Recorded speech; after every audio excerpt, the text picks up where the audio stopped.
Bonjour à tous chers téléspectateurs, nous verrons aujourd'hui la mythologie gréco-romaine. Je commencerai par vous parler des dieux, puis nous évoquerons les demi-dieux, et enfin nous évoquerons la création du monde imaginé par les Grecs. Commençons par les dieux. Je vais vous en faire la liste des dieux les plus importants. Tout d'abord, il y a Zeus, ou Jupiter pour les Romains. Dieu du ciel et de la foudre, il est le roi de tous les dieux et règne sur l'Olympe. Il a souvent eu des enfants avec des humaines. Ses parents sont Cronos, qui est un titan, et Rhea. Cronos, qui mange progressivement ses enfants à mesure qu'ils naissent, s'apprête aussi à manger Zeus, mais Rhea remplace par le bébé-dieu par une pierre.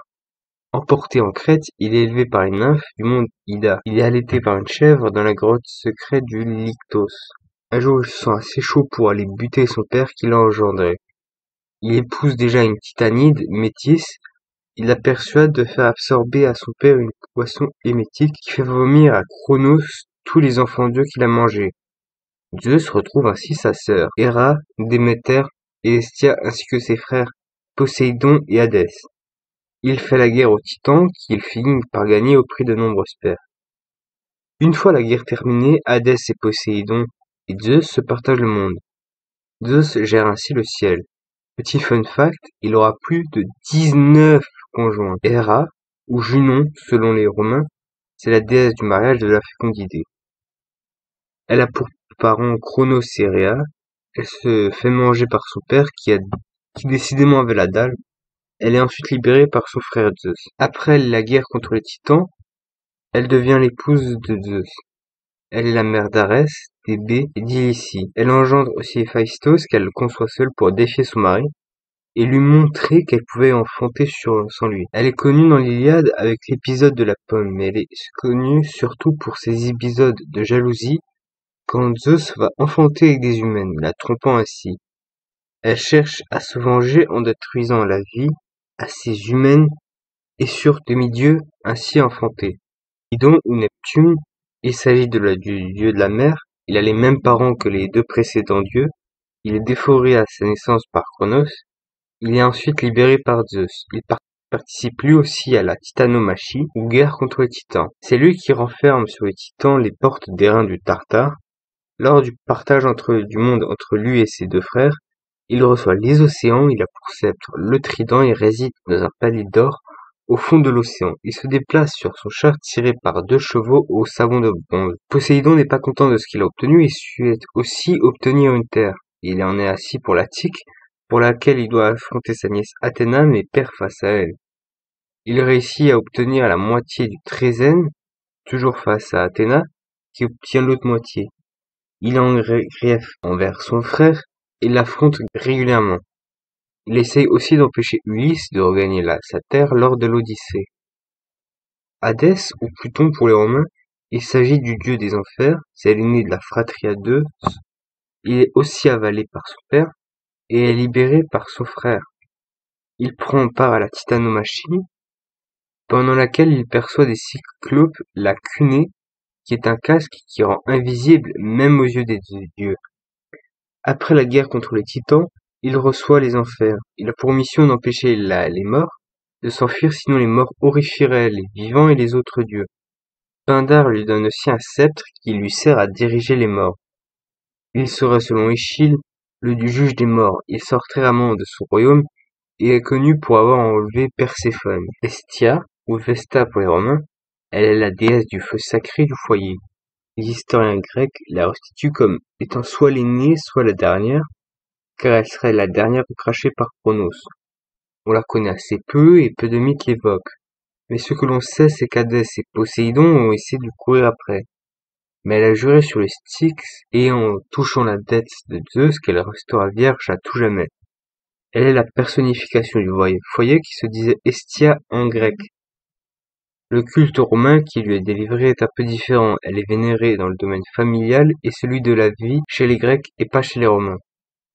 Déméter, ou Cérès, c'est la déesse de l'agriculture et de la terre fertile.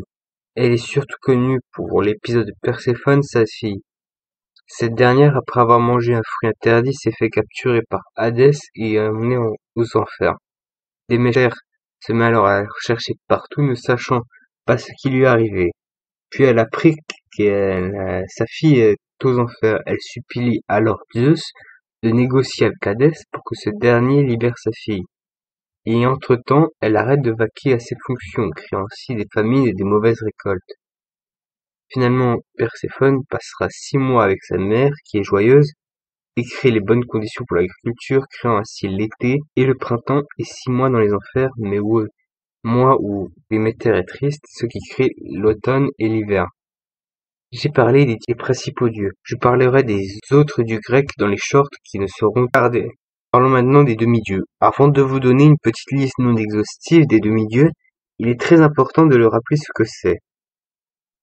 Il s'agit principalement d'un être qui a un parent mortel et un parent divin, mais il peut aussi s'agir d'un personnage divinisé pour ses exploits. Commençons donc cette liste. Tout d'abord, Achille, qui ne le connaît pas, il a pour parent la déesse Thétis et le roi Pélée. On dit qu'il est quasiment invincible et que son seul point faible est sa cheville. Pourquoi?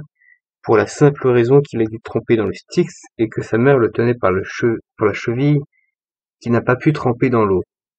Il a participé à la guerre de Troie, où il tue Hector et se fait lâchement tuer par le frère d'Hector, Paris, qui l'abat d'une flèche dans la cheville. Puis il y a Adonis, il a pour parents Cyrinas et Mira. Je ne connais absolument pas ces deux personnages, donc je ne saurais absolument pas dire qui est le dieu et qui est l'humain. En tout cas, il est connu pour sa grande beauté, sa bonté et sa dignité. Il est associé à la rose et à la myrrhe. Puis il y a Amphion, il a pour parents Antiope et Zeus, les poètes, musiciens et bâtisseurs. Il fut roi de Thèbes et il épouse Niobé, avec qui il a écouté bien 22 enfants. Niobé en est tellement fière qu'elle s'est moquée de la déesse des Leto, qui n'en avait que 2. Circé, elle a pour parents Perse et Hélios, qui est le soleil. Elle est connue pour avoir transformé les compagnons d'Ulysse en cochons. C'est en effet une grande magicienne. Puis il y a Hélios, il a pour parents Armée et Poséidon. Il règne sur les îles Hyparée, il régit les vents. Et un petit dernier pour la route, Persée, il a pour parents Danaé et Zeus.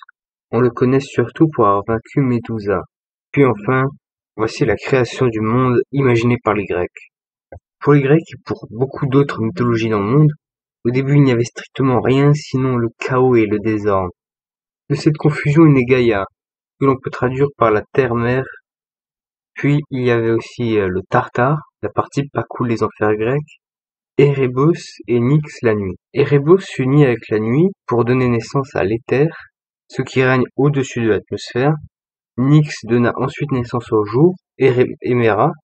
Gaïa engendra ensuite Ouranos, le ciel en français, les montagnes, et Pontos, l'océan. Puis Gaïa s'unit à son fils pour engendrer les 3 cyclopes, les 3 hécatonchires et les 6 titans mâles ainsi que les 6 titanides. Effrayé par l'aspect de ces monstres, Ouranos fait disparaître les hécatonchires et les titans dans les Tartares. Pas content du tout, Gaïa persuade donc son fils Cronos de tuer son père et de prendre la place. Les titans donnent ensuite naissance à de nombreux demi-dieux, soit en s'unissant entre eux, soit en s'unissant en nymphes. De son côté, Cronos épouse sa sœur Rhea, avec qui il a eu des enfants qui finissent par être plus intelligents que lui. Donc, il les mange dès qu'ils naissent. Sauf que vous savez que Zeus a survécu et a pu tuer son père en délivrant ses frangins-frangines. Il suivit la guerre avec ces derniers aux titans, qu'il gagne et qui décide ensuite de partager le monde avec ses 2 frères. Puis il crée une créature intelligente mais inoffensive, l'homme. La vidéo est maintenant terminée. Je ferai dans les prochains jours une vidéo sur les enfers chez les Grecs, alors abonne-toi.